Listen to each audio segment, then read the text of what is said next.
đây là tạoគ្នាថ្ងៃនេះខ្ញុំនឹងបង្ហាញពីរបៀបធ្វើ tricep reflex អញ្ចឹងចង់ធ្វើ tricep reflex ឲ្យបានត្រឹមត្រូវទី1យើងត្រូវរក position ដាក់ដៃមិនឲ្យសាច់ដុំធូរ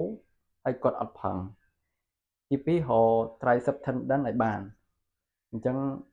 ចង់ដឹងមក position ដែលខ្ញុំចូលចិត្តធ្វើគឺធ្វើបែបនេះបន្ទាប់មកយើងត្រូវរក olecranon សួយនេះគឺ olecranon ណាហើយ tricep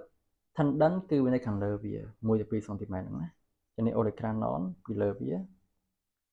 ចង់ឲ្យដឹងឲ្យច្បាស់យើងចុចទៅលើវាទៅយើងធ្វើ extension of the elbow អូខេចឹងយើងដឹងកន្លែងហ្នឹងគឺវាធ្វើចរណាអូខេបន្ទាប់មកយើងគូសវាទៅតោះយើងទៅមើលសកម្មភាពជាក់ស្ដែងនៅសាកលវិទ្យាល័យ